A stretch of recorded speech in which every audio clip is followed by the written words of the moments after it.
A+ട്യൂബിലേക്ക് സ്വാഗതം. നിങ്ങൾ ഏതെങ്കിലും ഭൂമി കച്ചവടത്തിൽ അല്ലെങ്കിൽ കൈമാറ്റത്തിൽ സാക്ഷിയായി പ്രമാണത്തിൽ ഒപ്പിടാറുണ്ടോ? ഉണ്ടെങ്കിൽ ഇനി മുതൽ അത് വളരെ ശ്രദ്ധയോടുകൂടി വേണം ചെയ്യാൻ. കാരണം ഇപ്പോൾ പല വിധത്തിലുള്ള തട്ടിപ്പുകളും നാട്ടിൽ അരങ്ങേറുന്നത് കൊണ്ട് നിങ്ങൾ വളരെ സൂക്ഷ്മതയും ശ്രദ്ധയും നിങ്ങൾ എവിടെയെങ്കിലും ഒപ്പിടുന്നിടത്ത് കാണിക്കേണ്ടതുണ്ട്.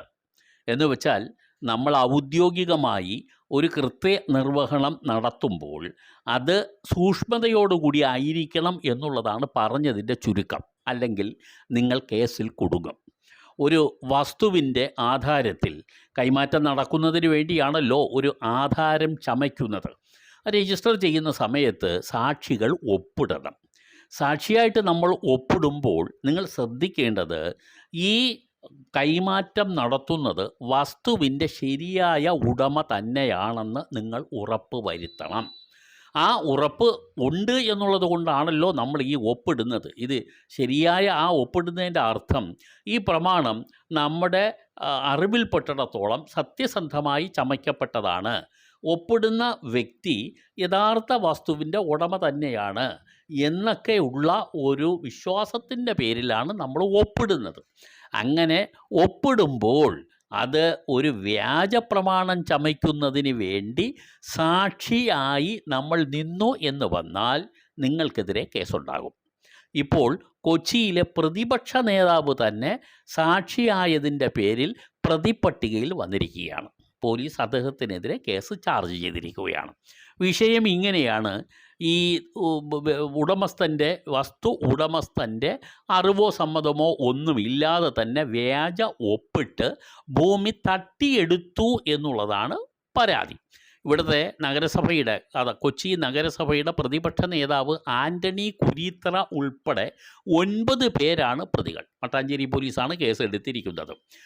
ഇവർക്കെതിരെ കേസ് കൊടുത്തത് PA ജോസഫ് സ്റ്റാൻലി എന്ന് പറയുന്ന ആളാണ്. ഇത് നടന്നത് മട്ടാഞ്ചേരിയിലെ മാതാപള്ളിക്ക് മുൻവശം ജോസഫ് സ്റ്റാൻലിയുടെ ഉടമസ്ഥതയിലുള്ള ഭൂമി വ്യാജ ഒപ്പിട്ട് ആധാർ രജിസ്റ്റർ ചെയ്ത് തട്ടിയെടുത്തു എന്നുള്ളതാണ്. ആധാരം രജിസ്റ്റർ ചെയ്തു, അതായത് പ്രമാണം രജിസ്റ്റർ ചെയ്തു തട്ടിയെടുത്തു എന്നുള്ളതാണ്. ഈ ജോസഫ് സ്റ്റാൻലി എന്ന് പറയുന്ന ഈ പരാതിക്കാരൻ്റെ സ്ഥാപനങ്ങളിൽ 40 വർഷമായി ജോലി നോക്കുന്ന ഒരു മട്ടാഞ്ചേരിക്കാരനായ ബാബുവാണ് ഇതിൻ്റെ 1-ാം പ്രതി എന്നുള്ളതാണ്. ഈ കക്ഷികൾ 2006 ഭൂമി വിൽപ്പന നടത്തി. തുടർന്ന് 21 ദിവസങ്ങൾക്ക് ശേഷം ഇത് മറുകച്ചവടം നടത്തി. ബാംഗ്ലൂരിലെ ഒരു കമ്പനിക്കാണ് മറിച്ചു കൊടുത്തത്.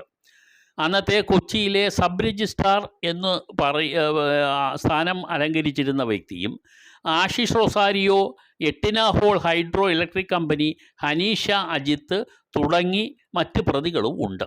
1-ാം പ്രതിയുമായി ചേർന്ന്, അതായത് നേരത്തെ പറഞ്ഞ മാനേജരുമായി ചേർന്ന് 2 മുതൽ 9 വരെയുള്ള പ്രതികൾ ഗൂഢാലോചന നടത്തി ഭൂമി തട്ടിയെടുത്തു എന്നാണ് പരാതി. 2006 20 ലക്ഷം രൂപയ്ക്കാണ് ഭൂമി ആദ്യം വിൽപ്പന നടത്തുന്നത്. പിന്നെ 21 ദിവസം കഴിഞ്ഞപ്പോൾ വീണ്ടും വലിയ വിലയ്ക്ക് ഒരു കമ്പനിക്ക് വിൽക്കുകയാണ് ചെയ്തത്. ഈ 2 കൈമാറ്റ ആധാരങ്ങളിലും ഒപ്പിട്ടത് സാക്ഷിയായി ഈ കൊച്ചിയിലെ മുൻ പ്രതിപക്ഷ നേതാവ്, കൊച്ചിയിലെ മുന്നല്ല നിലവിലുള്ള പ്രതിപക്ഷ നേതാവ് തന്നെ ആൻ്റണി കുരീത്തറ സാക്ഷിയായി ഒപ്പിട്ടു എന്നാണ് പറയപ്പെടുന്നത്. ഇത് 1998 കോടതിയിൽ നിന്നാണ് ഈ ജോസഫ് സ്റ്റാൻലി എന്ന പരാതിക്കാരൻ ലേലത്തിൽ ഈ ഭൂമി വാങ്ങിയത്. കായൽ തീരത്തിനടുത്തുള്ള ഭൂമിയാണ്.